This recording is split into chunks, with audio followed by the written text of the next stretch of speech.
അസ്സാം വലൈക്കും വറഹ്മത്തുള്ളാഹി. ദാവാനുഭവങ്ങൾ 27 സെല്ലുലാർ ജയിൽ ബോധ്യപ്പെടുത്തിയ സ്വാതന്ത്ര്യത്തിൻ്റെ മൂല്യം. 4-ാം ഭാഗം. ഇൻ്റർവ്യൂ കഴിഞ്ഞു, ലേഖനം അയച്ചു. ചോര കൊണ്ട് ചങ്ങല പൊട്ടിച്ചവർ എന്ന തലക്കെട്ടിൽ അത് സമ്മേളന സുവനീറിൽ പ്രസിദ്ധീകരിച്ചു വന്നു. ഡിസംബറിൽ സമ്മേളനത്തിന് പോയി ജനുവരി തുടക്കത്തിൽ തന്നെ തിരിച്ചു വന്നത് സുവനീറുമായിട്ടാണ്. 2-ാം തവണ സെല്ലുലാർ ജയിൽ സന്ദർശിക്കുന്നത് നാട്ടിൽ നിന്ന് തിരിച്ചു വന്നതിന് ശേഷമാണ്. ആ സന്ദർശനത്തിൻ്റെ പ്രധാന ലക്ഷ്യം അവിടുത്തെ ലൈറ്റ് ആൻഡ് സൗണ്ട് ഷോ കാണുകയായിരുന്നു. സെല്ലുലാർ ജയിലിൻ്റെ ചരിത്രം പറയുന്ന ലൈറ്റ് ആൻഡ് സൗണ്ട് ഷോ നല്ലൊരു ചരിത്രാനുഭവമാണ് നൽകുക. എല്ലാറ്റിനും മൂകസാക്ഷിയായി നിൽക്കുന്ന ജയിൽ മുറ്റത്തെ ആൽമരം, ജയിലിൻ്റെയും അവിടെ കാരാഗൃഹത്തിൽ അടക്കപ്പെട്ട സേനാനികളുടെയും കഥ പറയുന്ന രീതിയിലുള്ളതാണ് ഷോ. ചരിത്രകഥനത്തോടൊപ്പം ബ്രിട്ടീഷ് ഓഫീസർമാരുടെ അട്ടഹാസങ്ങളും തടൽപുള്ളികളുടെ രോദനങ്ങളും അവരനുഭവിച്ച ശിക്ഷകളോടനുബന്ധിച്ച ഒച്ചപ്പാടുകളും പ്രയാസത്തോടെയുള്ള അവരുടെ സീൽക്കാരങ്ങളുമെല്ലാം കേൾപ്പിക്കുകയും പലതരം ലൈറ്റുകൾ ഉപയോഗിച്ച് സംഭവങ്ങളെ വർത്തമാനകാലത്തിൽ അനുഭവിക്കുന്ന പ്രതീതി ജനിപ്പിക്കുകയും ചെയ്തുകൊണ്ടുള്ള ഷോ ദേശാഭിമാനികളിലെല്ലാം രോമാഞ്ചമുണ്ടാക്കും. സ്വര ഗാംഭീര്യത്തിന് പ്രസിദ്ധനായ ബോളിവുഡ് നടൻ ഓംപുരി ഹൃദയത്തിൽ തട്ടുന്ന രീതിയിലാണ് ഹിന്ദി ആഖ്യാനം നിർവഹിച്ചിട്ടുള്ളത്. മറ്റൊരു ബോളിവുഡ് നടൻ റോഷൻ സേത്തിൻ്റെ ഇംഗ്ലീഷ് ആഖ്യാനം ഓംപുരിയുടെ അത്ര തന്നെ ഹൃദയസ്പൃക്കല്ലെങ്കിലും അതും മോശമല്ല. ധീരദേശാഭിമാനികൾക്ക് ഉദാഹരണമായി ഷോയിൽ എടുത്തു കാണിക്കുന്നത് മഹാരാഷ്ട്രക്കാരനായ വിനായക് ദാമോദർ സവർക്കറെയാണ്. അദ്ദേഹത്തിൻ്റെ ദേശഭക്തിയെയും ധൈര്യത്തെയും സ്വാതന്ത്ര്യദാഹത്തെയും കുറിച്ച അപദാനങ്ങൾ ഷോയിൽ ഇടയ്ക്കിടയ്ക്ക് വരുന്നുണ്ട്. സെല്ലുലാർ ജയിൽ അന്തേവാസികളായിരുന്നവരിൽ ഏറെ ആഘോഷിക്കപ്പെടുന്ന വ്യക്തിത്വമാണ് വിനായക് ദാമോദർ സവർക്കർ. സെല്ലുലാറിന് മുന്നിലുള്ളത് അദ്ദേഹത്തിൻ്റെ പൂർണ്ണകായ പ്രതിമയാണ്. വാജ്പേയി പ്രധാനമന്ത്രി ആയിരുന്നപ്പോൾ 2003 ഫെബ്രുവരി 23-നാണ് അത് സ്ഥാപിച്ചത്. 10 വർഷം സവർക്കർ ജീവിച്ച സെല്ലിലാണ് ഇന്ത്യൻ പ്രധാനമന്ത്രി 2018 ഡിസംബർ 30 സന്ദർശിക്കുകയും പ്രത്യേകമായ ഉപചാരങ്ങൾ അർപ്പിക്കുകയും ചെയ്തത്.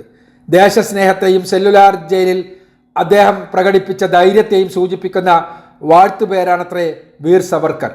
മുകളിൽ പേര് പറഞ്ഞവരും അല്ലാത്തവരുമായ ആയിരക്കണക്കിന് സെല്ലുലാർ ജയിൽ നിവാസികളിൽ ആർക്കുമില്ലാത്ത എന്ത് ധൈര്യവും ദേശഭക്തിയുമാണ് അദ്ദേഹത്തിനുണ്ടായിരുന്നത് എന്ന് ചരിത്രം പഠിക്കുന്നവരാരും ആശ്ചര്യപ്പെട്ടു പോകും.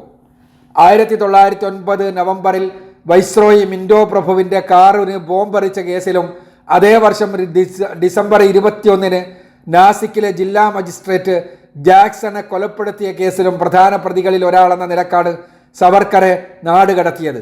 2 തവണ ജീവപര്യന്തത്തിന് ശിക്ഷിക്കപ്പെട്ട അദ്ദേഹം കോടതി വിധി പ്രകാരം സെല്ലുലാർ ജയിലിൽ കഴിയേണ്ടത് 50 വർഷമാണ്. 1911 മാർച്ച് 22 തൻ്റെ 28-ാമത്തെ വയസ്സിൽ ജയിലിലടക്കപ്പെട്ട അദ്ദേഹം 1921 വരെ മാത്രമേ അവിടെ ഉണ്ടായിരുന്നിട്ടുള്ളൂ. ഈ ഒരു പതിറ്റാണ്ടിനിടയിൽ മറ്റുള്ള തടവുകാരിൽ നിന്ന് വ്യത്യസ്തമായി അദ്ദേഹം ചെയ്ത ഒരേ ഒരു കാര്യം തന്നോട് പൊറുക്കണമെന്ന് ആവശ്യപ്പെട്ട് നിരവധി തവണ ബ്രിട്ടീഷ് സർക്കാരിന് കത്തുകൾ എഴുതി എന്നത് മാത്രമാണ്. ബ്രിട്ടീഷ് സർക്കാരിൻ്റെ ഈ മുടിയനായ പുത്രൻ ചെയ്ത കുറ്റങ്ങൾ പൊറുക്കുകയും സർക്കാരിനെ സേവിക്കുവാൻ അനുവദിച്ചുകൊണ്ട് ബ്രിട്ടനോട് എത്രത്തോളം ആത്മാർത്ഥതയുണ്ടെന്ന് തെളിയിക്കുവാൻ വിനീതനായ ഈ മകനെ സമ്മതിക്കുകയും ചെയ്യണമെന്ന് കരഞ്ഞുകൊണ്ട് അദ്ദേഹം 1913 നവംബർ 14 ഗവർണർ ജനറൽ കൗൺസിൽ അംഗം സർ റെജിനോൾഡ് ക്രഡോക്കിന് എഴുതിയ മാപ്പപേക്ഷ നാഷണൽ ആർക്കൈവ്സിലുണ്ട്. 1920 മാർച്ച് 30 അന്തമാൻ ചീഫ് കമ്മീഷണർക്ക് അദ്ദേഹം എഴുതിയ മാപ്പപേക്ഷയിൽ 1911 സെല്ലുലാർ ജയിലിൽ അടക്കപ്പെട്ടയുടനെ മുതൽ നിരവധി തവണ താൻ എഴുതിയ അഭ്യർത്ഥനകൾ മാനിക്കപ്പെടാത്തതിലുള്ള സങ്കടം പ്രകടിപ്പിക്കുന്നുമുണ്ട്. വിപ്ലവകാരി എന്ന നിലയിലാണ് ജയിലിൽ അടക്കപ്പെട്ടതെങ്കിലും മാപ്പെഴുതി സെല്ലുലാറിൽ നിന്ന് രക്ഷപ്പെട്ട ശേഷം പിന്നീട് ഒരിക്കലും അദ്ദേഹം ദേശീയ പ്രസ്ഥാനത്തിൽ പ്രവർത്തിച്ചിട്ടില്ല. അവിടെ നിന്ന് മോചിതനായ ശേഷം രത്നഗിരി ജയിലിൽ കഴിയുമ്പോൾ 1923 അദ്ദേഹം ഹിന്ദുത്വം ആരാണ് ഹിന്ദു അഥവാ Hindutva who is A Hindu എന്ന തൻ്റെ പുസ്തകം എഴുതുന്നത്. ഹിന്ദു മുസ്ലിം ദ്വന്ദ്വം സൃഷ്ടിച്ച് ഇന്ത്യക്കാരെ ഭിന്നിപ്പിക്കുകയും ഹിന്ദു മുസ്ലിം ഐക്യത്തിലൂടെ സ്വരാജ് എന്ന ദേശീയ പ്രസ്ഥാനത്തിൻ്റെ ദൗത്യം തകർക്കുകയും എന്നതായിരുന്നു അദ്ദേഹത്തെ ഏൽപ്പിച്ച ദൗത്യമെന്ന് ആണ് ഹിന്ദുത്വ പ്രത്യയശാസ്ത്രം വിശദീകരിച്ചുകൊണ്ടുള്ള ഈ പുസ്തകം വായിച്ചാൽ നമുക്ക് ചോദിക്കാൻ തോന്നുക. അതെന്തായിരുന്നാലും മാപ്പെഴുതി ക്ഷീണിക്കുക എന്നതല്ലാതെ മറ്റൊരു സവിശേഷതയുമില്ലാത്ത അദ്ദേഹത്തിൻ്റെ പ്രതിമയാണ് സ്വന്തം ചോരത്തുള്ളികൾ കൊണ്ട് ബ്രിട്ടീഷ് അടിമത്വത്തിൻ്റെ ചങ്ങല പൊട്ടിക്കാൻ ത്യാഗങ്ങൾ ചെയ്തവരുടെ രോദനങ്ങൾ മുടങ്ങുന്ന സെല്ലുലാർ ജയിലിൻ്റെ വാതിലിന് മുന്നിൽ തന്നെ സ്ഥാപിച്ചിരിക്കുന്നതെന്നത് സ്വതന്ത്ര ഇന്ത്യയിലെ പല വൈചിത്ര്യങ്ങളിൽ ഒന്നാണ്. 1969 തുടങ്ങിയ ലൈറ്റ് ആൻഡ് സൗണ്ട് ഷോയിലും സെല്ലുലാറിൽ ജീവിച്ചവരുടെ ദേശഭക്തിക്ക് ഉദാഹരണമായി എടുത്തു പറഞ്ഞിരിക്കുന്നത് സവർക്കറെ തന്നെയാണെന്ന വസ്തുത ചരിത്രത്തിൻ്റെ ഷോവനിസ്റ്റ് പുനരാഖ്യാനത്തിൻ്റെ ബീജങ്ങൾ വിതക്കാൻ ആരംഭിച്ചത് പുതിയ രാഷ്ട്രീയ മാറ്റങ്ങൾക്ക് ശേഷമല്ലെന്ന് വ്യക്തമാക്കുന്നുണ്ട്. ലൈറ്റ് ആൻഡ് സൗണ്ട് ഷോയിൽ ജയിലിൻ്റെ ചരിത്രം പറയാൻ തുടങ്ങുമ്പോൾ 1857 ഒന്നാം സ്വാതന്ത്ര്യ സമരത്തെയും അതിന് ഊർജം പകർന്ന വഹാബി പ്രസ്ഥാനത്തെയും വഹാബികളെന്ന് ആരോപിച്ച് അന്തമാനിലേക്ക് നാടുകടത്തപ്പെട്ടവരെയുമെല്ലാം കുറിച്ച് കേവലമായ ചില പരാമർശങ്ങൾ നടത്തിപ്പോകുന്നുണ്ടെങ്കിലും അന്തമാൻ നാഗരികതയുടെ നിർമ്മാണത്തിൽ അവർ വഹിച്ച പങ്കിനെയോ അതിനായുള്ള ത്യാഗപൂർണമായ പരിശ്രമങ്ങളെയോ കുറിച്ചോ ബഹലേശമില്ലാതെ കഴുമരത്തിലേക്ക് നടന്നു കയറിയ വിശ്വാസത്തിലധിഷ്ഠിതമായ അവരുടെ ദേശഭക്തിയെക്കുറിച്ചോ കാര്യമാത്ര പ്രസക്തമായ വിവരണങ്ങളൊന്നുമില്ല. സെല്ലുലാർ നിർമ്മാണത്തിന് മുമ്പാണ് അവർ അന്തമാനിൽ ഉണ്ടായിരുന്നതെന്നും വൈപ്പർ ദ്വീപിലെ ചങ്ങല ജയിലിൽ വെച്ചാണ് അവർ പീഡിപ്പിക്കപ്പെട്ടതെന്നുമെല്ലാമുള്ള ന്യായീകരണങ്ങൾ ഈ അവഗണനക്ക് കാരണമായി പറയാം. എന്നാൽ 45 മിനിറ്റ് ദൈർഘ്യമുള്ള ഷോയിൽ ഒരിക്കലെങ്കിലും 1922 അവിടേക്ക് നാടുകടത്തപ്പെട്ട മാപ്പിളമാരെയോ അവർ സഹിച്ച ത്യാഗങ്ങളെയോ പീഡനങ്ങൾ സഹിച്ച് അവർ നിർമ്മിച്ച ഗ്രാമങ്ങളെയോ കുറിച്ച് പ്രതിപാദിക്കാതിരിക്കാൻ കാണിച്ച സൂക്ഷ്മത എന്നെ വല്ലാതെ അത്ഭുതപ്പെടുത്തി. സർക്കാർ രേഖകളിലും ജയിൽ പത്രികകളിലുമെല്ലാം മലബാർ സമര നായകർ കേവലം കലാപകാരികളും കുറ്റവാളികളുമായാണ് പരിഗണിക്കപ്പെടുന്നത് എന്നതാണ് ഇതിന് കാരണമെന്നാണ് അന്വേഷിച്ചപ്പോൾ മനസ്സിലായത്. മലബാർ സമരത്തെ സ്വാതന്ത്ര്യ സമരത്തിൻ്റെ ഭാഗമായി കേരള സർക്കാർ പോലും അംഗീകരിച്ചത് 1971 അച്യുതമേനോൻ സർക്കാരിൻ്റെ കാലത്താണല്ലോ. ആ അംഗീകാരത്തിൻ്റെ കാറ്റ് അന്തമാനിലേക്കും വീശണമെന്ന ആഗ്രഹം തീവ്രമാകുന്നത് ഈ ഷോ കണ്ടതിന് ശേഷമാണ്. സെല്ലുലാർ ജയിലിൻ്റെ ഭിത്തിയിലുള്ള സ്വാതന്ത്ര്യ സമര സേനാനികളുടെ ലിസ്റ്റിലും ലൈറ്റ് ആൻഡ് സൗണ്ട് ഷോയിലുമൊന്നും എന്തുകൊണ്ടാണ് മലബാർ സമര നായകരുടെ പേരുകളില്ലാത്തതെന്ന ആവലാതി ആദ്യമായി പങ്കുവച്ചത് അപ്പോഴേക്ക് എൻ്റെ അവിടുത്തെ രക്ഷിതാവായി മാറിക്കഴിഞ്ഞിരുന്ന AP മുഹമ്മദ് മുസാഹിബുമായി തന്നെയാണ്. ബംഗാളിൽ നിന്നുള്ള സ്വാതന്ത്ര്യ സമര നായകരുടെ പേരുകളും ചിത്രങ്ങളുമാണ് അവിടെ ഏറ്റവും അധികമുള്ളത്. അതിന് കാരണം ബംഗാൾ സർക്കാരിൻ്റെയും അവിടെയുള്ള ചരിത്രകാരന്മാരുടെയും നിരന്തരമായ പരിശ്രമങ്ങളാണെന്ന് അദ്ദേഹം പറഞ്ഞു. പഞ്ചാബ് സർക്കാരിൻ്റെ ശ്രമഫലമായി പഞ്ചാബികളായ സമരക്കാരുടെ പേരുകളും ഫോട്ടോകളും ഉണ്ടായി. നിങ്ങളും കുട്ടിസാഹിബുമെല്ലാം കോൺഗ്രസിൻ്റെ നേതാക്കളായിരുന്നിട്ടും എന്തുകൊണ്ടാണ് മാപ്പിളമാരുടെ പേരുകൾ സെല്ലുലാറിൻ്റെ ഭിത്തികളിലില്ലാത്തത് എന്നായിരുന്നു കുഞ്ഞുട്ടുകാക്കയോടുള്ള വിമർശനാത്മകമായ എൻ്റെ ചോദ്യം. കേരള സർക്കാരിൽ നിന്ന് അത്തരം യാതൊരു ശ്രമവും നടക്കാതെ അന്തമാൻ അഡ്മിനിസ്ട്രേഷനിൽ നിന്ന് മലയാളികളുടെ പേരുകൾ ചേർക്കാനുള്ള നടപടിയുണ്ടാവുകയില്ലെന്നായിരുന്നു അദ്ദേഹം നൽകിയ മറുപടി. നിങ്ങൾ അന്തമാനിലെ കോൺഗ്രസ്സുകാർക്ക് എന്തുകൊണ്ട് അത്തരം ശ്രമങ്ങൾ നടത്തിക്കൂടാ എന്ന ചോദ്യത്തിന് അവിടുത്തെ കോൺഗ്രസിലുള്ള ബംഗാളി ആധിപത്യത്തെയും മാപ്പിളമാരുടെ വർത്തമാനങ്ങളൊന്നും കേൾക്കാൻ അവർക്ക് സമയമില്ലെന്നുമുള്ള പ്രതികരണമാണ് അദ്ദേഹത്തിൽ നിന്ന് ലഭിച്ചത്. എന്തുകൊണ്ട് നിന്റെ കാക്കാനോട് നിനക്കിത് പറഞ്ഞുകൂടാ എന്ന് അദ്ദേഹം സരസമായി എന്നോട് ചോദിക്കുകയും ചെയ്തു. അന്നത്തെ പ്രദേശ കോൺഗ്രസ് പ്രസിഡന്റായിരുന്ന എൻ്റെ മൂത്താപ്പാൻ്റെ മൂത്ത മകൻ MA റഹ്മാനോട് പറഞ്ഞുകൂടെ എന്നായിരുന്നു അദ്ദേഹത്തിൻ്റെ തമാശ. പിന്നീട് കണ്ടപ്പോൾ റഹ്മാൻ കയോട് ഈ ആവലാതി പങ്കുവച്ചുവെങ്കിലും പ്രതീക്ഷ നൽകുന്ന മറുപടികളൊന്നും ലഭിച്ചില്ല. ആഴ്ചയിലൊരിക്കൽ പ്രസിദ്ധീകരിച്ചിരുന്ന തൻ്റെ പത്രാധിപത്യത്തിലുള്ള സാഹിൽ കി ഓർ തീരത്തേക്ക് എന്നർത്ഥം എന്ന വർത്തമാന പത്രത്തിൽ കുഞ്ഞുട്ടുകാക്ക മലബാർ കലാപത്തിൽ ശിക്ഷിക്കപ്പെട്ട് അന്തമാനിലെത്തുകയും സെല്ലുലാർ ജയിലിൽ കഴിയുകയും ചെയ്ത മാപ്പിളമാരെ സ്വാതന്ത്ര്യ സമര സേനാനികളായി പരിഗണിക്കേണ്ടതിൻ്റെ ആവശ്യകതയെക്കുറിച്ച് സമർത്ഥിച്ചുകൊണ്ട് പലതവണ ലേഖനങ്ങൾ എഴുതുകയും പൊതുജനങ്ങളുടെയും അധികാരികളുടെയും ശ്രദ്ധ ക്ഷണിക്കാനുള്ള പരിശ്രമങ്ങൾ നടത്തുകയും ചെയ്തു. എന്നാൽ അക്കാര്യത്തിൽ കാര്യമാത്ര പ്രസക്തങ്ങളായ നീക്കങ്ങളൊന്നും സർക്കാരിൻ്റെ ഭാഗത്തു നിന്നുണ്ടായില്ല. ബുധനാഴ്ചകളിൽ പുറത്തിറങ്ങുന്ന പത്രത്തിൽ വരുന്ന ഇവിഷയകമായ തൻ്റെ ലേഖനങ്ങൾ അദ്ദേഹം എന്നെ കാണിക്കുകയും നിസ്സഹായത പങ്കുവെക്കുകയും ചെയ്യാറുണ്ടായിരുന്നു.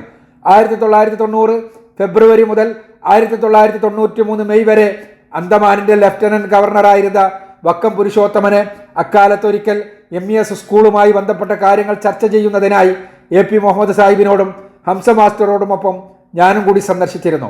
അപ്പോൾ ഇക്കാര്യം ശ്രദ്ധയിൽ കൊണ്ടുവന്നിരുന്നു. അദ്ദേഹം മലയാളിയായതിനാൽ ഇക്കാര്യത്തിൽ എന്തെങ്കിലും ചെയ്യാൻ കഴിയുമെന്ന് പ്രതീക്ഷിച്ചിരുന്നുവെങ്കിലും ഒന്നും ഉണ്ടായില്ല.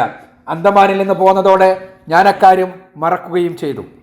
1993 ജൂണിൽ ഞാൻ അന്തമാനിൽ നിന്ന് മടങ്ങിയ ശേഷം പിന്നീട് അവ സന്ദർശിക്കുന്നത് 1.5 പതിറ്റാണ്ടിന് ശേഷം 2010-ലാണ്. അപ്പോഴും സെല്ലുലാർ ജയിൽ സന്ദർശിച്ചു.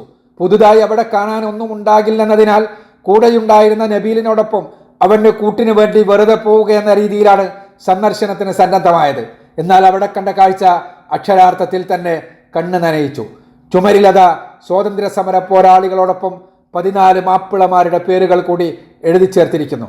മാട്ടുങ്ങൽ അഹമ്മദ് കുട്ടി ഹാജി, നെല്ലിപ്പറമ്പൻ അലവി, കോഴിശ്ശേരി കോയക്കുട്ടി, കുത്തുകല്ലൻ കുഞ്ഞാറ, മാട്ടുങ്ങൽ മരക്കാർ, പൂവൻകുണ്ടിൽ മായിൻ ഹാജി, കൊളമ്പൻ മൊയ്തീൻകുട്ടി, നാലകത്ത് ഉണ്ണീൻ എന്നീ മലബാർ സമര പോരാളികളുടെ ഫോട്ടോകളും അവിടെ പ്രദർശിപ്പിച്ചിട്ടുണ്ട്. അള്ളാഹുവിനെ നിരവധി തവണ സ്തുതിച്ചതിന് ശേഷമാണ് അന്ന് സെല്ലുലാർ ജയിലിൽ നിന്ന് പുറത്തിറങ്ങിയത്.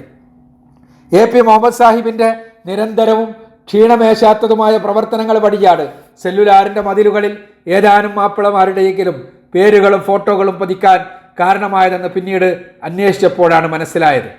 സാഹിൽ കി ഓർ വാരികയിലൂടെയുള്ള നിവേദനങ്ങൾ വഴി കാര്യമായ മാറ്റങ്ങളൊന്നും ഉണ്ടാവില്ലെന്ന് മനസ്സിലായ അദ്ദേഹം കുറെ കൂടി ഔദ്യോഗികമായ മാർഗങ്ങളിലൂടെ സ്വാതന്ത്ര്യ സമര ഭടന്മാരുടെ ചരിത്രത്തിൽ മാപ്പിളമാർക്ക് മേൽവിലാസമുണ്ടാക്കുവാൻ ശ്രമിക്കുകയായിരുന്നു. അന്തമാനിൽ തലയെടുപ്പുള്ള ഒരു സീനിയർ സെക്കൻഡറി സ്കൂൾ നടത്തുന്ന സംഘടന എന്ന നിലയിൽ മുസ്ലിം എഡ്യൂക്കേഷണൽ സൊസൈറ്റിയുടെ ലേബലിൽ ചടുലമായ പ്രവർത്തനങ്ങൾ വഴി അദ്ദേഹം തൻ്റെ ലക്ഷ്യത്തിലെത്തുക തന്നെ ചെയ്തു. MES പ്രസിഡന്റ് എന്ന നിലയിലായിരുന്നു അദ്ദേഹത്തിൻ്റെ പരിശ്രമങ്ങൾ. ജനറൽ സെക്രട്ടറി ഹംസ മാസ്റ്റർ അദ്ദേഹത്തോടൊപ്പം തോളോട് തോളുരുമിക്കൊണ്ട് ഒരുമിച്ചുണ്ടായിരുന്നു. മൂർച്ചയുള്ള ഇംഗ്ലീഷിലുള്ള മാസ്റ്ററുടെ എഴുത്തുകളാണ് അന്തമാൻ അഡ്മിനിസ്ട്രേഷന്റെ കണ്ണുകൾ തുറപ്പിച്ചത്. അങ്ങനെയാണ് മഹാരാഷ്ട്രയിൽ നിന്നുള്ള 3 പേരുടെയും, പഞ്ചാബിൽ നിന്നുള്ള 95 പേരുടെയും, UP നിന്നുള്ള 18 പേരുടെയും, ബംഗാളിൽ നിന്നുള്ള 398 പേരുടെയും, ബീഹാറിൽ നിന്നുള്ള 17 പേരുടെയും, ആന്ധ്രയിൽ നിന്നുള്ള 8 പേരുടെയും, ഒഡീഷയിൽ നിന്നുള്ള 5 പേരുടെയും, മറ്റുള്ള സ്ഥലങ്ങളിൽ നിന്നെല്ലാമുള്ള 27 പേരുടെയും കൂടെ കേരളത്തിൽ നിന്നുള്ള 14 പേരുടെയെങ്കിലും നാമങ്ങൾ സ്വാതന്ത്ര്യ സമര സേനാനികളോടൊപ്പം സെല്ലുലാറിൻ്റെ ചുവരിൽ നിന്ന് വായിക്കാനാവുന്ന സ്ഥിതിയുണ്ടായത്. National commission for backward classes അംഗം ശ്രീമതി നീര ശാസ്ത്രി അന്തമാൻ സന്ദർശിച്ചപ്പോൾ 18/6/2003 അവർക്ക് നൽകിയ നിവേദനം കൊണ്ടായിരുന്നു തുടക്കം. മാറിവരുന്ന വ്യത്യസ്തങ്ങളായ ലഫ്റ്റനന്റ് ഗവർണർമാർക്കും ചീഫ് സെക്രട്ടറിമാർക്കും മറ്റു വകുപ്പ് മേധാവികൾക്കുമെല്ലാം നിരന്തരം എഴുതിക്കൊണ്ട് ഇക്കാര്യത്തിൽ അവരുടെ ശ്രദ്ധ ക്ഷണിച്ചുകൊണ്ടേയിരുന്നു. ആ പോരാട്ടം അവസാനം ഫലം കാണുക തന്നെ ചെയ്തു. 2004-2006 കാലത്തെ അന്തമാനിലെ ലഫ്റ്റനന്റ് ഗവർണറായിരുന്ന രാമചന്ദ്ര കാപ്സെ മാപ്പിള പോരാളികളെ സ്വാതന്ത്ര്യ സമര ഭടന്മാരായി പ്രഖ്യാപിച്ചുകൊണ്ടുള്ള ഉത്തരവിറക്കുകയും പത്രങ്ങളിൽ പ്രസിദ്ധീകരിക്കുകയും ചെയ്തു. സെല്ലുലാർ ജയിലിൻ്റെ 100ാം വാർഷികത്തോടനുബന്ധിച്ച് 2007 മാർച്ച് 10 നടന്ന ചടങ്ങിൽ അന്നത്തെ ലഫ്റ്റനന്റ് ഗവർണർ ബോബീന്ദർ സിംഗിന്റെ മാപ്പിള സ്വാതന്ത്ര്യ സമര സേനാനികൾ എന്ന അഭിസംബോധന മാപ്പിളമാരടക്കമുള്ള സദസ്യർ കൈയടിച്ചുകൊണ്ടാണ് ആഘോഷിച്ചത്. MES പ്രവർത്തകർ നടത്തിവന്ന പോരാട്ടത്തിനുള്ള അംഗീകാരമായിരുന്നു ആ അഭിസംബോധന. മാപ്പിള പോരാളികളുടെ മരണശേഷമാണ് അവരെ സ്വാതന്ത്ര്യ സമര സേനാനികളായി അന്തമാൻ അഡ്മിനിസ്ട്രേഷൻ അംഗീകരിച്ചതെങ്കിലും അവരുടെ പിൻഗാമികളെ സംബന്ധിച്ചിടത്തോളം ഈ അംഗീകാരം വലിയൊരു കാര്യമായിരുന്നു. കൈദി കാ ബച്ച അഥവാ കുറ്റവാളിയുടെ മകൻ എന്ന അഭിസംബോധനയിൽ നിന്ന് രക്ഷപ്പെട്ടുവെന്നതായിരുന്നു അവർക്കുണ്ടായ ഏറ്റവും വലിയ ആശ്വാസം. സേനാനികളുടെ കുടുംബങ്ങൾക്ക് ലഭിക്കുന്ന ആനുകൂല്യങ്ങൾ ലഭിക്കുന്ന അവസ്ഥയുണ്ടാക്കുവാനാണ് MES പ്രവർത്തകർ പിന്നീട് ശ്രമിച്ചത്. നാടുകടത്തപ്പെട്ട മാപ്പിളമാരെക്കുറിച്ച് കൃത്യമായ വിവരങ്ങളില്ല എന്നതിനാൽ അവരുടെ പിൻഗാമികളെ ആനുകൂല്യങ്ങൾക്കായി പരിഗണിക്കാനാവില്ലെന്ന ചില ഓഫീസർമാരുടെ ന്യായത്തെ കഠിനാധ്വാനം വഴി MES പ്രവർത്തകർ മറികടന്നു. സെല്ലുലാറിൽ പീഡനങ്ങൾ സഹിച്ച 159 മാപ്പിളമാരുടെ ലിസ്റ്റ് അവർ ശേഖരിച്ചു. അവരിൽ ചിലരുടെ സംക്ഷിപ്ത ചരിത്രം ഉൾക്കൊള്ളിച്ചുകൊണ്ട് മോപ്ല സ്വാതന്ത്ര്യ സേനാനി എന്ന ഒരു പുസ്തകം തന്നെ 2008 AP മുഹമ്മദ് സാഹിബ് രചിച്ചു. ഇതിൻ്റെ ഉള്ളടക്കം വികസിപ്പിച്ചുകൊണ്ടാണ് മാപ്പിള സ്വാതന്ത്ര്യ സമര സേനാനികളും പിൻതലമുറകളും എന്ന മലയാള പുസ്തകം രചിക്കപ്പെട്ടത്.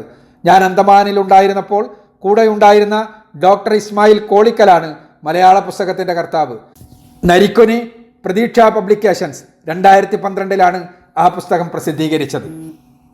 നാം അനുഭവിച്ചു കൊണ്ടിരിക്കുന്ന സ്വാതന്ത്ര്യം എത്രമാത്രം മൂല്യവത്താണെന്നാണ് അന്തമാനും സെല്ലുലാർ ജയിലുമെല്ലാം നമുക്ക് മനസ്സിലാക്കി തരുന്നത്.